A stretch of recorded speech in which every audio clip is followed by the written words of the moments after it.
Assalamualaikum warahmatullahi wabarakatuh. Senang sekali sampai dengan saat ini kita masih berhadir di sini ya, semuanya pada semangat. Jadi kita langsung aja, hari ini saya diminta untuk kita berdiskusi bersama, kita membahas kembali tentang teknik penyuntikan insulin. Saya yakin semua yang berada di sini sudah pernah mengerjakan ini dan bahkan sangat-sangat ahli. Tapi kita saat ini mau melakukan persamaan persepsi untuk hal-hal yang terbaru agar kita juga bisa memberikan edukasi kepada pasien dan tentunya harapan kita gula darah pasien itu bisa terkontrol dengan baik. Ya, baik. Oke. Jadi kita perlu paham sama-sama memahami kenapa kita harus membahas kembali mengenai teknik penyuntikan insulin ini, ya. Jadi di sini kita harus tahu bahwasanya insulin merupakan salah satu obat yang paten untuk mengontrol gula darah, di mana kadar HbA1c pasien itu bisa menurun dengan sampai dengan 2,5% ya. Nah, tapi ada hal-hal yang perlu kita ketahui. Pasien sudah diberikan insulin tapi tidak sesuai, kadar gula darahnya itu tidak tercapai. Nah, ini adalah faktor-faktor yang mempengaruhi. Yang pertama itu berkaitan dengan cara penyimpanan insulin yang tidak benar. Jadi kalau insulin udah dikasih tapi disimpan di suhu yang tidak sesuai, maka insulinnya akan rusak. Jadi gula darah pasien itu tidak terkontrol ya. Kemudian pemilihan jenis insulin, dosis yang tidak tepat, dan salah satunya di sini adalah teknik penyuntikan yang tidak tepat. Jadi itu sebabnya hari ini kita mencoba untuk membahas kembali mengenai teknik penyuntikan insulin. Nah, kita juga perlu ketahui bahwasanya teknik penyuntikan insulin ini itu ada 3 fase yang akan kita lewati. Yang pertama adalah fase penyiapan menyuntik insulin, kemudian yang kedua fase menyuntik, dan setelah menyuntik insulin. Ketiga-tiga hal ini itu akan sangat mempengaruhi dan kita berharap itu akan bila dilakukan dengan baik akan bisa mencegah kejadian hipertrofi, lipoatrofi, perdarahan atau memar, nyeri, hipoglikemi, dan tertusuk jarum bekas pakai setelah kita menyuntik insulin. Jadi ini harapannya dari kita mempelajari teknik penyuntikan yang tepat, ya. Oke, nah kita masuk ke fase yang pertama yaitu fase menyiapkan menyuntik insulin. Yang paling penting ketika kita itu mendapat instruksi dari dokter untuk penyuntikan insulin harus betul-betul melihat apa instruksinya ya, apa jenis insulinnya. Tadi dokter Sarah sudah sampaikan banyak sekali jenis insulin. Ada Novomix, ada Lantus, kemudian ada yang lain-lain. Jadi tolong perhatikan benar-benar, tolong lihat jangan sampai kita memberikan insulin yang salah. Begitu juga dengan dosisnya ya. Kemudian yang kedua, pada saat kita melakukan persiapan menyuntik insulin itu kita harus tempelkan label di botol atau di pena insulin ya. Nanti kita akan lihat bentuknya seperti apa. Kemudian persiapkan alat untuk menyuntik insulin serta bersihkan tangan. Ini adalah 4 hal yang dilakukan ketika menyiapkan injeksi insulin. Oke, minta tolong slide.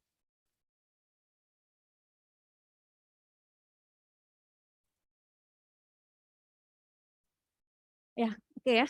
Berkaitan dengan teknik pelabelan ini sangat penting sekali. Jangan sampai satu insulin itu dipakai kepada pasien yang lain. Kalau untuk pena, insulin pena ini ya.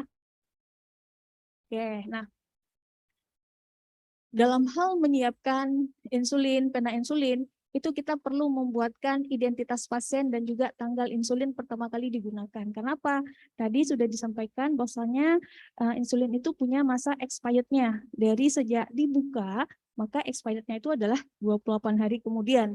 Jadi penting kita untuk menuliskan tanggal insulin pertama kali digunakan serta identitas, tapi tempelnya itu tidak boleh di bagian tutup. Kalau kita lihat dari, nah ini ya, kita lihat ini insulin, itu penempelan label itu tidak boleh di bagian tutup. Kenapa? Tutup ini bisa tertukar-tukar antara satu orang dengan orang lain.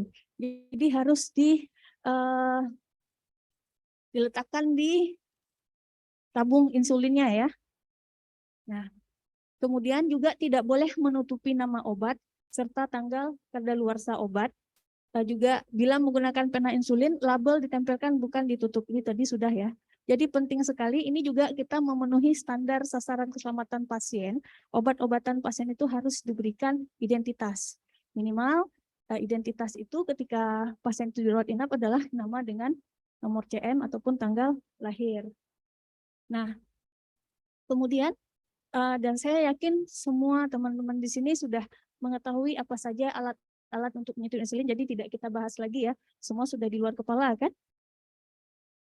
Oke, nah pada saat kita mempersiapkan ini, ada hal-hal yang harus kita perhatikan adalah pastikan suhu insulin itu sesuai dengan suhu ruangan. Itu untuk yang obat pertama sekali dikeluarkan dari depo. Ya, ketika mau diberikan kepada pasien harus disamakan terlebih dahulu dengan suhu di ruangan.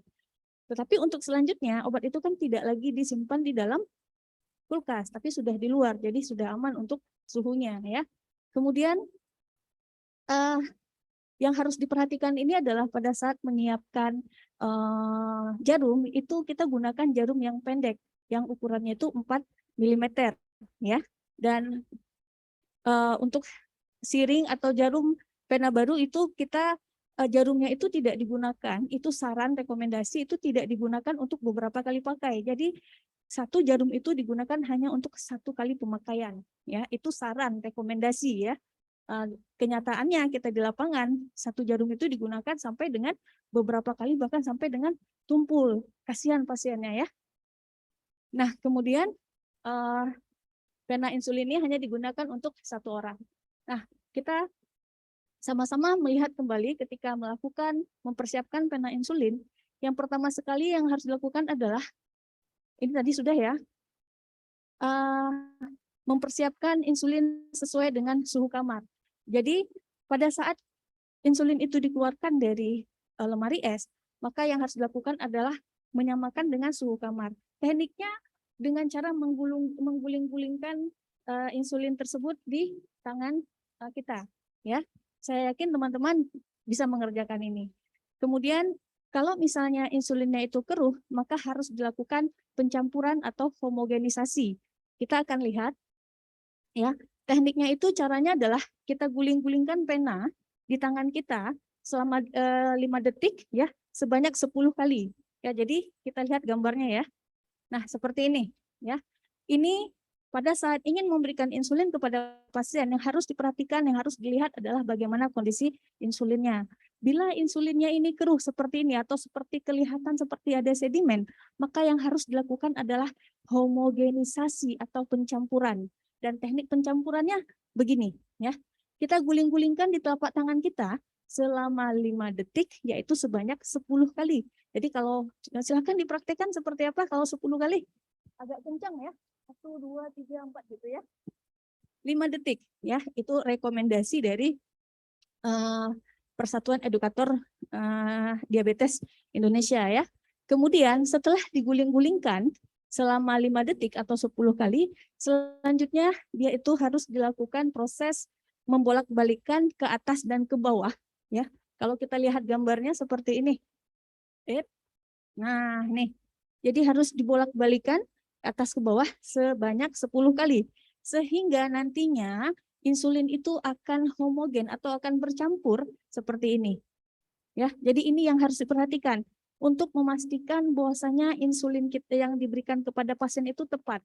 Jangan yang dikasih itu sedimennya atau cairannya saja. Jadi makanya gula darah pasien itu tidak terkontrol dengan baik ya. Nah, selanjutnya kalau untuk kita juga ketahui bahwasanya ada pena isi ulang ya. Saya yakin perawat-perawat udah pada tahu, adik-adik juga udah pada tahu. Jadi ini nggak usah kita bahas lagi ya. Nah, kemudian tidak hanya mempersiapkan katrik insulin yang tadi kita lihat ya, tapi kita juga harus mengevaluasi jarumnya ya. Jarum itu ya, yang harus diperhatikan itu adalah kalau untuk pasien-pasien anak ya, itu sarannya itu kita menggunakan jarum dengan panjang 4 mm ya. Kalau misalnya kita gunakan dengan panjang 4 mm itu tidak perlu ada upaya untuk mencubit ya, nanti kita akan bahas teknik mencubit pada saat melakukan penyuntikan insulin ya. Kemudian yang harus diperhatikan itu adalah tetap tanggal kadaluarsa. Jangan sampai kita menggunakan barang-barang yang sudah kadaluarsa. Kemudian kita masuk kepada tahap yang kedua. Pada tahap yang kedua ini yaitu tahap menyuntik insulin. Di sini ada proses, ya, ada hal-hal yang sangat penting sekali dan perlu diedukasikan kepada pasien, ya. Yang paling penting di sini adalah terkait dengan rotasi. Kita lihat ini tahap-tahapnya. Pada saat ingin melakukan injeksi insulin, maka yang harus dilakukan adalah pilih area yang akan diinjeksi. Kemudian yang kedua, tentukan zona penyuntikannya di mana. Pada saat kita memilih area, tentunya kita akan melihat ya, apakah area tersebut aman, apakah ada tanda-tanda perdarahan, apakah ada nyeri di sana, ada lipohipertrofi atau lipoatrofi, itu penting dilihat ya. Kemudian juga di sini zona penyuntikan, nanti kita akan bahas. Kemudian titik penyuntikannya itu di mana. Bila perlu gunakan alat bantu. Nah, pada saat kita melakukan penyuntikan, kita itu perlu melakukan rotasi atau memutar area penyuntikan agar tidak terjadi atrofi ataupun hipertrofi pada tubuh pasien ya. Dan yang paling penting itu adalah jarak suntikan antara satu suntikan dengan suntikan yang lain itu 1 cm. Pada anak-anak itu lebih dari 1 cm, yaitu 2 cm. Tapi kalau pada orang dewasa jaraknya 1 cm. Kemudian kita tuh harus melakukan pemindahan titik penyuntikan itu secara sistematis. Otomatis ya, kalau misalnya pertama udah nyuntik di titik A, nanti selanjutnya di titik B. Jadi nggak kembali lagi ke titik A lagi. Dan kita akan pindah zona atau wilayah menyuntik itu secara berkala minimal satu minggu sekali. Ya. Nah, sekarang kita lihat di sini terkait dengan rotasi insulin yang tadi saya sampaikan. Nah, ini ya. Ini. Bentar ya, kita lihat. Nah, ini yang penting ya. Oke, sebelumnya kita lihat dulu lokasi penyuntik insulin. Tadi benar bahwasanya area-area penyuntikan insulin itu adalah di abdomen, di paha, di lengan, dan di bokong. Saya yakin semuanya sudah paham, jadi kita tidak bahas lagi. Nah, rotasi insulin ini itu fungsinya itu adalah untuk mencegah lipodistrofi dan memastikan penyerapan obat secara optimal dan konsisten. Yang paling dianjurkan itu adalah lokasinya itu di abdomen, karena di sini proses penyerapannya baik. Tapi semua itu kembali lagi kepada pilihan pasien. Oke, kita bilang abdomen, tapi yang merasakan itu adalah pasien. Ketika pasien itu memilih tempat yang lain, kita juga harus membantu untuk memfasilitasi ataupun mengedukasi kembali bila keyakinan si pasiennya ini salah ya. Dan pada saat menentukan lokasi insulin ini, injeksi ini, itu harus didiskusikan pada setiap kunjungan. Jadi kita perlu sekali mengeksplor pasien sebelum menyuntik, benar-benar bertanya, tidak langsung memberikan suntikan ya. Nah, ini dia.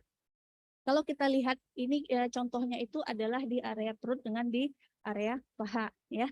Jadi ketika kita memberikan suntikan, kita bisa melihat di sini seperti pola ya. Kalau kita lihat polanya seperti pola apa nih? Ada mainan yang ular-ularan gitu ya kalau di HP dulu ya. Nah, pola ini yang akan coba untuk yang perlu diedukasi kepada pasien. Jadi ketika kita sudah, misalnya kita awalnya menggunakan di area sini ya, perut kuadran kanan bawah ya. Kemudian lokasi penyuntikan insulin yang paling aman di sini adalah lebih dari 1 cm dari area pusat atau umbilikus, ataupun 1 jari dari simfisis pubis. Itu lokasi yang aman untuk penyuntikan insulin. Kalau kita pertama menentukan titiknya di sini, maka untuk suntikan selanjutnya, kalau pagi di sini, maka nanti siangnya di sini. Kemudian malamnya di sini. Otomatis ini perlu kerjasama dengan pasien, dan tentunya kita juga perlu catatan. Ya. Mungkin ini juga perlu kita buat sebuah penelitian lanjutan. Ya. Efektivitas dari pola untuk terkontrolnya kadar gula darah pasien. Apakah itu nanti bisa dikerjakan di poli atau mungkin di rawat inap. Tapi ini bisa dijadikan sebuah penelitian. Ya. Jadi ini Penyuntikan insulin dari satu titik ke titik yang lain itu jaraknya 1 cm. Kalau untuk anak-anak itu 2 cm. Ini akan berpindah ke lokasi, ke zona yang ke lokasi yang lain itu dalam waktu 1 minggu. Kalau kita lihat di sini ya, misalnya area pertama di sini, kemudian selanjutnya setelah 1 minggu kemudian pindah ke sana, pindah ke kuadran kiri atas, kemudian pindah ke kuadran kiri bawah, kemudian pindah lagi ke kuadran kanan bawah. Jadi setelah area ini selesai, kita bisa berpindah ke area paha. Jadi itu akan diputar dan ini bisa mencegah adanya kerusakan pada jaringan lemak di dalam tubuh pasien, ya. Nah, ini lagi ya, teknik pencubitan.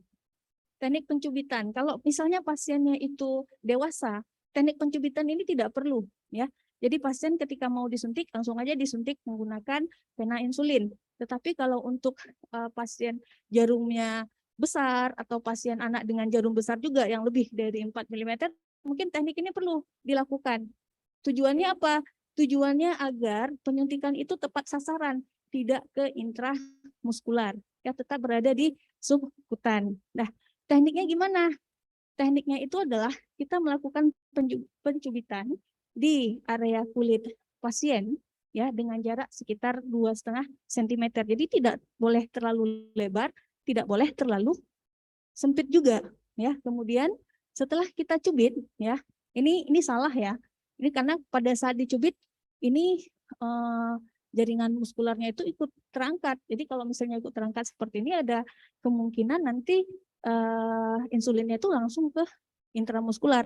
Padahal targetnya adalah subkutan, ya. Jadi setelah dicubit seperti ini, baru disuntikkan dengan pena insulin dengan sudut 90 derajat, ya. Dan pada saat kita melakukan penyuntikan menggunakan pena, ya, itu pencabutan pena itu dilakukan, bukan, cubitan itu dilepaskan setelah penanya itu dicabut selesai injeksi. Jadi tidak kita lepas dulu si cubitan baru kita lepas pena. Jadi ini adalah hal-hal yang penting pada saat kita melakukan teknik pencubitan. Nah, selanjutnya apa yang harus dilakukan setelah menyuntik insulin, ya? Yang harus dilakukan setelah menyuntik insulin adalah yang pertama, jangan pernah menggosok, jangan pernah memijat atau menekan area bekas suntikan. Kemudian buang jarum pada wadah yang aman agar tidak terjadi kecelakaan kerja akibat dari tusukan insulin, jarum insulin. Kemudian gunakan alat suntik siring dan jarum suntik sekali pakai. Jadi rekomendasinya adalah 1 kali pakai. Masalah pasien itu menggunakan beberapa kali pakai, mungkin itu perlu dikonsultasikan lagi dengan dokternya, atau mungkin itu bisa dikerjakan, bisa dipakai beberapa kali. Ada penelitian yang mengatakan kalau misalnya jarum itu digunakan 5 kali, itu tidak akan memberikan rasanya kepada pasien 5 kali, ya. Kita nggak ngomong 1 minggu dipakai, 5 kali. Tetapi belum dilakukan penelitian lebih lanjut dari penggunaan 1 jarum untuk 5 kali pemakaian terhadap efektivitas si insulin terhadap pengontrolan kadar gula darah. Mungkin itu perlu dilakukan penelitian lebih lanjut, ya. Nah, yang harus dilakukan kembali adalah simpan insulin pada suhu yang sesuai dari pabrik yang mengeluarkan. Kalau dibilang di suhu kamar, maka disimpannya di suhu kamar, jangan dimasukkan lagi ke dalam kulkas. Selanjutnya, kita harus melakukan pemeriksaan area bekas suntikan. Apakah ada perdarahan di sana? Kalau misalnya ada perdarahan, maka bisa jadi kesalahan pada teknik menyuntik. Apakah sudutnya itu tidak benar, tidak 90 derajat, ataukah pada saat kita menarik jarumnya itu kita tidak menarik dengan sudut 90 derajat, tapi sudah sudutnya 45. Nah, itu akan menimbulkan cedera pada pasien, ya. Nah, sekarang kita akan coba untuk masuk ke, kalau tadi kan gambaran secara umum. Nah, kalau ini kita akan melihat dan saya yakin semua teman-teman sudah bisa. Jadi ini sekedar mengulang kaji aja, ya. Pertama sekali yang harus dilakukan, bersihkan tangan atau cuci tangan, kemudian gunakan sarung tangan untuk menghindari terjadi cross infeksi, dan Selanjutnya adalah lepaskan segel pelindung jarum pena insulin ya. Jadi dalam hal ini kita tidak boleh menyentuh jarumnya. Saya yakin semua sudah paham. Kemudian pada saat kita menusukkan jarum ke dalam penanya ini, maka itu harus posisinya tegak lurus, kemudian diputar ya supaya kuat, jadi tidak bocor ya. Selanjutnya kita harus lepaskan tutup pelindung luar jarum. Simpan untuk membantu melepaskan jarum setelah penyuntikan bila pasien melakukan penyuntikan sendiri ya. Kemudian lepaskan tutup pelindung dalam jarum dan dibuang tutup pelindungnya ya. Nah, kemudian yang harus dilakukan kembali. Nah, ini yang penting juga, kita harus mempersiapkan pena insulin atau bahasanya adalah priming ya. Harus kita persiapkan bahwasanya si pena insulin ini siap pakai, tidak mengandung udara di dalam. Caranya seperti apa? Yang pertama sekali, kita harus memastikan ya, ini ada indikator dosis ini berada di angka 0. Kemudian kita putar ya, searah jarum jam hingga indikator itu menunjukkan angka 2. Selanjutnya, pena ini kita buat tegak lurus, kemudian kita ketuk agar udara yang ada di dalam itu naik ke atas ya. Selanjutnya kita tekan piston ya. Kalau misalnya kita menggunakan insulin keruh, kan juga harus dilihat tadi apakah ada sedimen atau apa, itu harus di homogenisasi terlebih dahulu. Tadi sudah dibahas ya. Nah, kalau misalnya sudah dihomogenisasi terlebih dahulu, maka yang tadi sudah diputar di angka 2, maka harus kita suntikan dulu, kita buang untuk pastikan udaranya itu memang tidak ada lagi di dalam jarum ya. Nah, ini adalah bukti bahwasanya proses priming itu sudah selesai. Ada cairan yang keluar ya. Kalau misalnya priming sudah dilakukan beberapa kali namun insulin tetap tidak keluar ya, mungkin ada masalah dengan fungsi penanya ya. Apakah udaranya terlalu banyak atau jarum pena insulin tertekuk di bagian dalam sehingga harus kita ganti. Kemudian selanjutnya setelah proses priming mempersiapkan si pena, yang harus dilakukan kembali adalah memutar piston sesuai dengan dosis ya.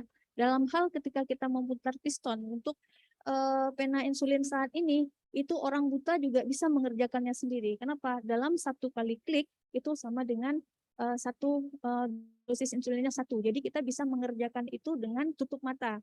Nah, itu juga kita harus edukasikan keluarga pasiennya seperti itu.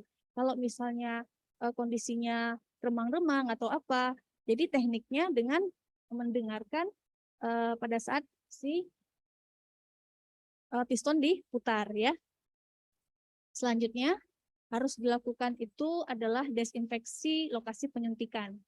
Tadi kita sudah bahas sebelum dilakukan proses penyuntikan, evaluasi kembali apakah di sana ada atrofi, hipertrofi, ada perdarahan, ada memar, nyeri, dan sebagainya. Kalau misalnya ada, maka jangan dilakukan di area tersebut.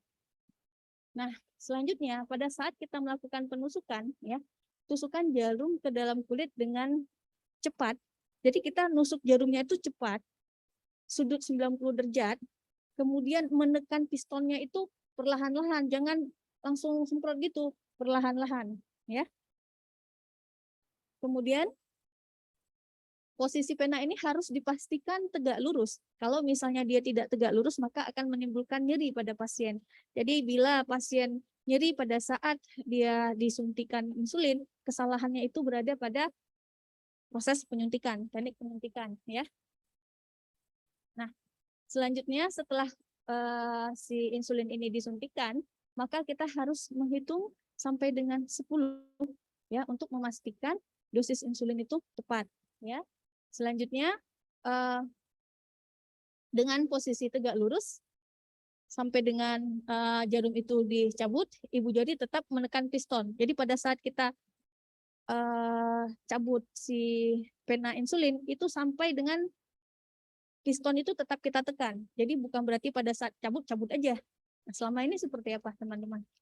Cabut aja ya? Atau sambil nekan? Nggak mau bilang? Mau bilang ya?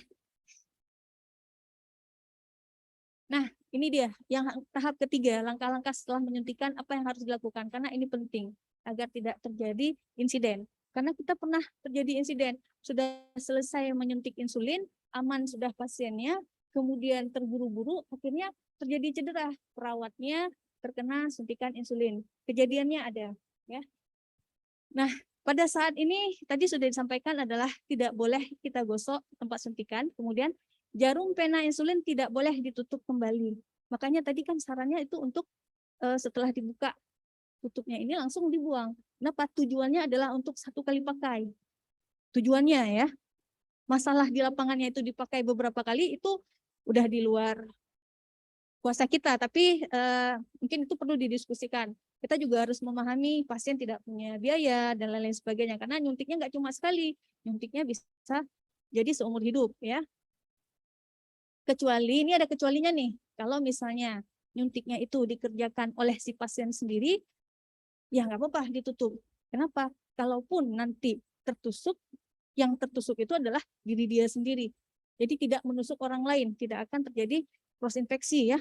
Kalau pasiennya hepatitis B, tertusuk kepada perawat yang tidak hepatitis B kan akan menimbulkan masalah bagi perawatnya. Kemudian, nah ini dia teknik. Jadi jarum itu kalau standarnya itu dia dibuka menggunakan tang atau menggunakan klem seperti ini. Kemudian ini langsung dibuang ya. Langsung dibuang, dimasukkan ke dalam wadah disposable ya. Kalau di rumah, nah ini kita juga kasih edukasi pada pasien nih. Kalau di rumah, kadang-kadang kan keluarga pasien nggak paham itu buangnya harus kemana. Kalau di rumah itu buangnya itu jangan di botol aqua. Kenapa? Bisa tembus. Jangan di plastik. Jadi edukasinya sampai seperti ini. Tapi dimasukkan ke dalam kaleng, ya, kaleng roti, kaleng susu, botol kaca, silahkan, ya. Nah setelah itu apa yang harus dilakukan? Yang harus dilakukan diedukasikan kepada pasien adalah ini semua itu tidak boleh dibuang sembarangan. Boleh kita minta untuk pasien itu membawa ini ke rumah sakit untuk dihancurkan di insinerator, ya.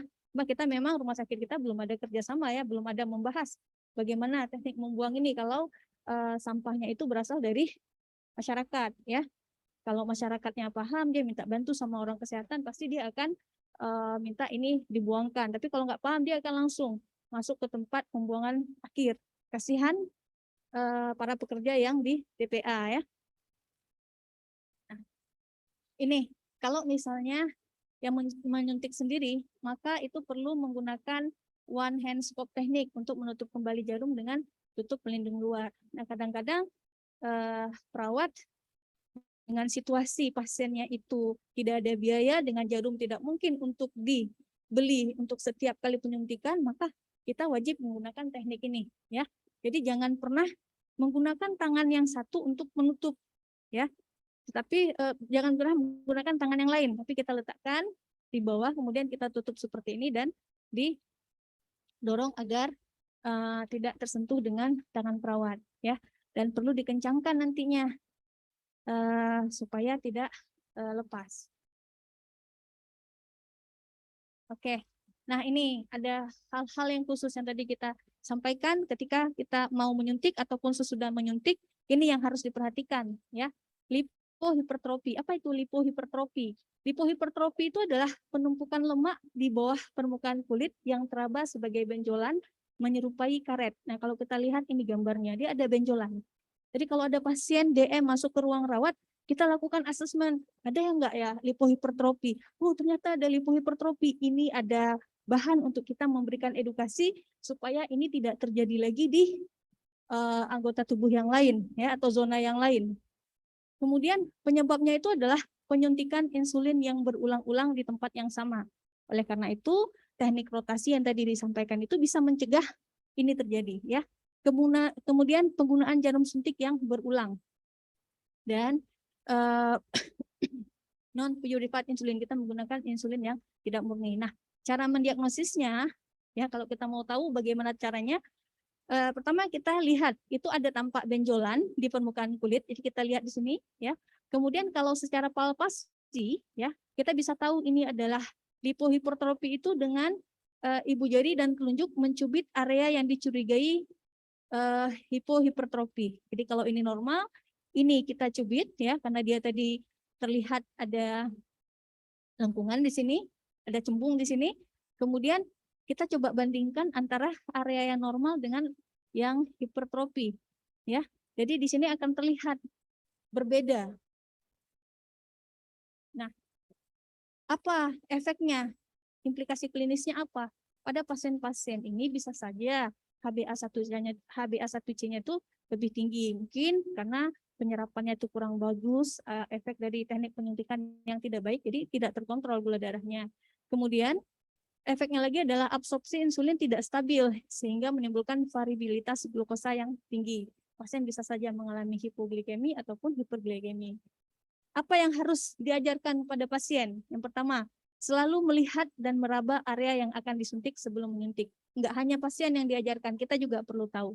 Kemudian ajarkan cara mendeteksi adanya lipohipertrofi ya, dengan cara melihat dan juga melakukan perabaan dan mencubit tadi ya.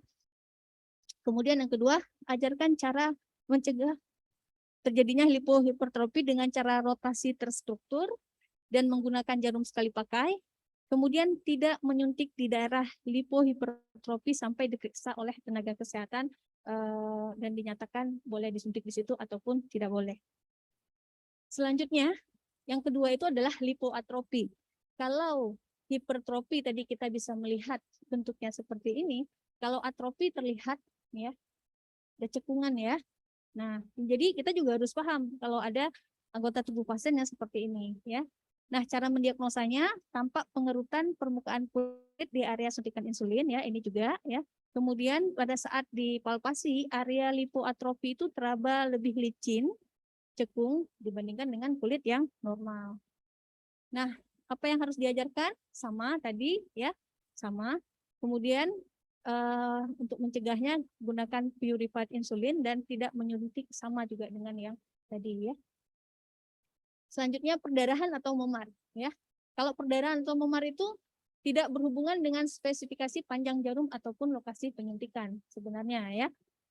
Tapi penyebabnya adalah teknik penyuntikan yang tidak tepat. Mungkin tadi masuknya benar 90 derajat, tapi pada saat masuk pertama 90 derajat, pada saat kita menekan piston sudah 45 derajat. Nah, di situ terjadi cedera pada pasien. Ataupun pada saat kita cabut itu tidak lagi 90 derajat, tapi sudah 45 derajat, itu juga bisa membuat cedera pada kulit pasien ya. Kemudian yang harus diinformasikan ketika ini terjadi agar pasien tidak cemas, yaitu perdarahan atau memar tidak mempengaruhi penyerapan obat. Itu yang harus diedukasikan kepada pasien ya. Kemudian evaluasi dan edukasi ulang teknik menyuntik pasien. Bila yang mengerjakannya pasien, kita harus edukasi kembali. Jangan menyuntik pada area perdarahan hingga pulih sepenuhnya. Jadi kalau misalnya sudah situ berdarah, cari area yang lain ya. Jangan menggunakan jarum secara berulang. Kalau misalnya terjadi, tetap tenang, jangan panik. Kemudian tekan perlahan tempat penyuntikan dengan menggunakan kapas alkohol. Pelan-pelan aja, jangan terlalu keras ya. Dan kalau misalnya memar, biarkan area memar sampai pulih. Jangan menyuntik di area tersebut hingga pulih sepenuhnya. Oke, selanjutnya nyeri. Tadi sudah dibahas, jadi tidak usah kita bahas lagi ya. Sudah dibahas oleh Dokter Sarah. Kemudian bila terjadi hal yang harus diperhatikan adalah hipoglikemia, di mana diagnosa hipoglikemia ini bila kadar gula darahnya tuh kurang dari 70. Cara mencegahnya, tadi sudah disampaikan juga ya. Pastikan menyuntik insulin sesuai dengan dosis, pastikan makan. Nah, itu yang harus dipastikan ya. Pastikan suntiknya itu SC bukan IM. Nah, ini juga ada penyuntikan melalui pakaian. Jadi kita juga perlu tahu ya, bahwasanya ada penelitian tentang penyuntikan insulin melalui pakaian di paha dengan panjang jarum yang tidak disebutkan menunjukkan menyuntik melalui pakaian cukup aman dan nyaman bagi pasien. Kenapa? Tidak langsung kena mungkin dengan si kulit pasien yang pertama ya. Tapi ini tidak dianjurkan ya. Jadi kalau nyuntik jangan diterlapisi oleh pakaian pasien, tapi langsung ke tubuh pasien ya. Panjang jarum menjadi lebih pendek, ada risiko suntikan intradermal, lokasi penyuntikan tidak dapat diperiksa, kesulitan menerapkan teknik pencubitan yang benar, dan tidak dapat melihat kemungkinan adanya kebocoran insulin, ada perdarahan, ataupun memar setelah penyuntikan. Nah, ini dia. Tertusuk jarum bekas pakai ini adalah salah satu komplikasi ya, salah satu efek dari teknik penyuntikan yang tidak benar. Jadi di sini yang paling kalau kita mau, maka kita harus bisa tegas untuk membuat kebijakan satu pasien satu pena ya. Kemudian kita gunakan ukuran yang 4 mm atau 5 mm sehingga tidak diperlukan teknik cubit, karena pada saat menggunakan teknik cubit itu punya resiko kepada tenaga kesehatan untuk terkena tertusuk jarum. Kemudian jangan menutup kembali jarum setelah menyuntik. Jadi langsung dibuang jarumnya. Setelah selesai menyuntik, lepaskan jarum dengan alat penjepit, tadi sudah disampaikan. Buang jarum ke wadah dan evaluasi efektivitas edukasi dan pelatihan. Nah, ini ada sedikit lagi ya Bu ya. Populasi khusus, ini penting kita pahami mengenai pemberian insulin pada wanita hamil, pada orang tua, dan juga pada anak. Terkait dengan wanita hamil, kalau tadi kita sudah bahas bahwasanya area penyuntikan itu di area umbilikal, maka pada ibu-ibu hamil, area penyuntikan itu bisa untuk yang trimester ke-3 ya, dan juga trimester kedua, itu area penyuntikan itu bisa di bagian lateral dari abdomen. Kenapa? Pada saat ini sudah terjadi berkurangnya ketebalan jaringan suputan pada ibu hamil, sehingga kita bisa mengambil area yang lateral ya. Nah, tapi tidak harus di bagian abdomen. Kita juga bisa mengerjakan penyuntikan ini di area paha dengan atas ataupun bagian posterior dari yang di bagian ini juga ya, bagian bokong ya. Nah, kemudian pada orang tua, jadi ini harus diperhatikan kemampuan kognitif dan fungsional dari orang tua tersebut ya, meliputi fungsi pendengaran dan penglihatan. Kalau fungsi pendengaran sangat penting sekali untuk mengetahui dia itu benar nggak terima informasi, dosisnya itu berapa. Jangan sampai maksud kita dosisnya 12, yang terdengar dia mungkin dosisnya itu 14, itu akan mempengaruhi efektivitas kontrol gula darah ya. Kemudian gunakan insulin pena karena lebih mudah digunakan. Jadi tidak menggunakan insulin yang menggunakan jarum suntik yang dulu kita gunakan ya, tapi kita sekarang kan tidak gunakan ini lagi. Kemudian berikan edukasi secara menyeluruh terkait dengan hipoglikemi dan pendampingan dari keluarga pasien. Nah, kemudian untuk anak-anak. Untuk anak-anak tadi juga kita sudah bahas, di mana untuk anak-anak itu sangat penting sekali melibatkan keluarganya, yaitu orang tuanya ya. Dan untuk penyuntikan insulin tadi sudah disampaikan bahwasanya jarak antara satu tempat penyuntikan dengan penyuntikan yang lain itu adalah 2 jari atau 2 cm ya. Kemudian harus benar-benar dilakukan rotasi, dan kita gunakan jarum yang kecil agar yang 4 mm agar itu masuk ke benar ke suputan, jadi tidak masuk ke intramuskular ya. Nah, kemudian pada anak-anak ini mungkin bisa digunakan yang teknik pencubitan ya. Kenapa? Karena pada anak-anak dan remaja itu resiko terjadinya suntikan intramuskular ya. Kemudian untuk itu bisa digunakan teknik pencubitan.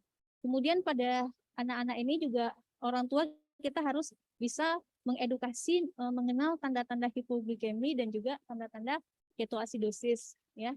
Kalaupun anaknya sudah bisa menyuntik insulin sendiri, maka orang tua tetap harus memberikan pengawasan yang tinggi kepada anaknya ya. Jadi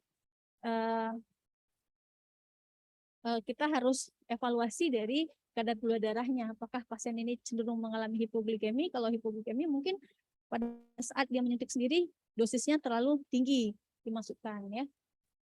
Nah, demikian berkaitan dengan teknik penyuntikan insulin. Besar harapan yang kita diskusikan, kita bisa berdiskusi lebih banyak agar kita semua bisa melakukan penyuntikan insulin dengan baik, dan tentunya target dari perawatan pasien ini tercapai, yaitu gula darah terkontrol dengan baik. Saya akhiri. Assalamualaikum warahmatullahi wabarakatuh.